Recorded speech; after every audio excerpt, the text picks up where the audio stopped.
علي بن ربان الطبري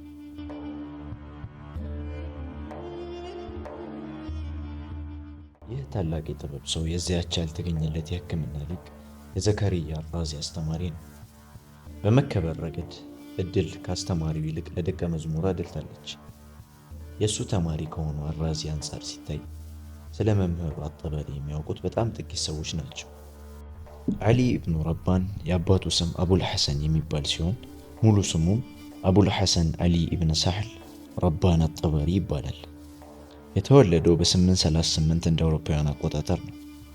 አባቱ ሳህል የተከበረ ከሆነ የአይሁድ ቤተሰብ ነው የተገኘው። አጠበሪ በተፈጥሮ የወረሰው ትልቅነቱና ሩህሩህነቱ በሀገሩ ሰዎች ዘንድ ከፍተኛ ተወዳጅነትን ያስገኘለት ሲሆን ረባን ወይም መሪያችን በማለት ይጠሩት ነበር። በሙያው በኩል እጅግ የተሳካለት ሐኪም ሲሆን በቁም ጽሑፍ ወይም ካሊግራፊ ጥበብም አስደናቂ ችሎታ ነበሩ። በስነ ከዋክብት ጥናት፣ በፍልስፍና፣ በሂሳብ እና በስነ ጽሑፍ ዘርፎችም የጥልቅ እውቀት ባለቤት ነው። ከሱ በፊት የነበሩት ምሁራን ፍቺ አጥተውለት እንቆቅልሽ ሆነው የቆዩ የተወሰኑ የተወሳሰቡ የባቲልሙስ መጽሐፍ አልሚጃስቲ ሚስጥሮች እንዲፈቱ የቻሉት በሳህል ምሁራዊ ትንተና ነበር። ዓሊ በሕክምና ሳይንስና በካሊግራፊ ትምህርት ዘርፎች እውቀት የቀሰመው በዚሁ መስክ ትልቅ ችሎታ ከነበራቸው አባቱ ሳህል ሲሆን እሱም በዚህ መስክም የላቀ ችሎታውን አሳይቷል። በሲሪያክ ወይም የቀደምት የሶሪያ ቋንቋ እና ግሪክ ቋንቋዎችም ከፍተኛ እውቀት ደረጃ ላይ ደርሶ ነበር። ዓሊ የዘር ግንዱ እስራኤላዊ ቤተሰብ ነው።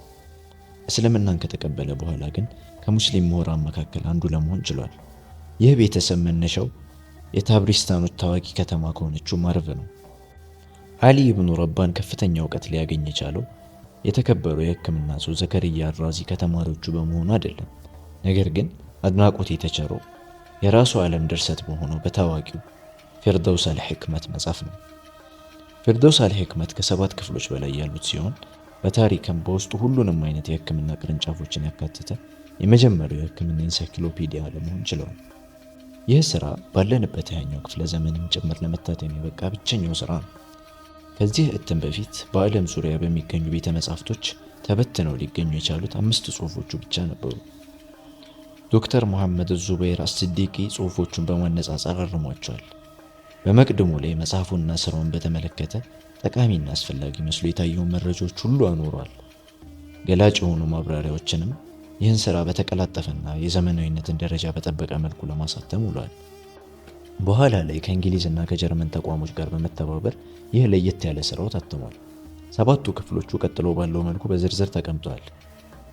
የመጀመሪያው ክፍል ኩልየት ጢብ የሚባል ሲሆን ይህ ክፍል በሕክምና ሳይንስ በጊዜው በነበረው አስተሳሰብ ላይ መጠነኛ ቅኝት ያደርጋል። በዚያ ዘመን ይህ መመሪያ የሕክምና ሳይንሱ መሰረት ሆኖ አገልግሏል።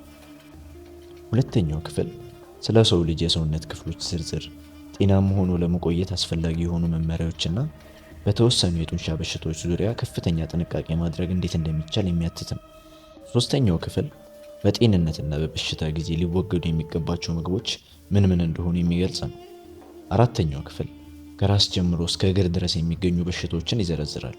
ይህኛው ክፍል ከመጽሐፉ እጅግ አስፈላጊው ሲሆን 12 ወረቀቶችንም የያዘ ነው።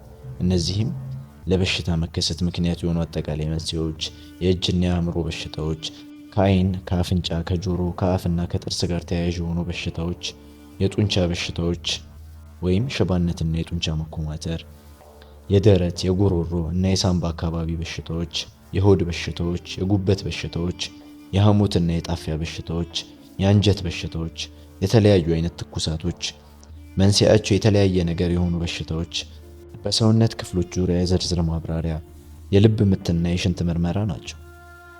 ይህ የመጽሐፉ ክፍል ከመጽሐፉ አብዛኛውን እጅ የያዘ ሲሆን ከመጽሐፉ አጠቃላይ ይዘትም ወደ ግማሽ የሚጠጋ ነው።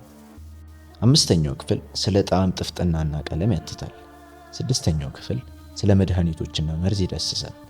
7ኛውና የመጨረሻው ክፍል የተለያዩ ሰፋፊ አርዕስቶችን የያዘ ሲሆን ስለ አካባቢና ስለ ከዋክብት እንዲሁም ስለ ህንድ ሕክምናም ይዘረዝራል። ምንም እንኳን ፊርደውስ አልሕክመት የሚባለው መጽሐፉን በአረብኛ የጻፈ ቢሆንም ጎን ለጎን ወደ ሶሪያ ቋንቋ ተርጉሞታል። ከዚህ በተጨማሪ ዲን አደውላ እና ሂፍዝ አሲሐት የሚባሉ 2 የጥንቅር ስራዎችም አሉት። ሂፍዝ አስ-ሲሐት በእጅ ጽሑፍ መልክ በኦክስፎርድ ዩኒቨርሲቲ ቤተ መጻሕፍት ውስጥም ይገኛል። ከሕክምና ሳይንሱ በተጨማሪ በፍልስፍና በሂሳብና በስነ ከዋክብት ጥናት የትልቅ ችሎታ ባለቤት የነበረው አጠባሪ በመጨረሻም በ870 እንደ አውሮፓውያን አቆጣጠር ከዚህ ዓለም በሞት ተለይቷል።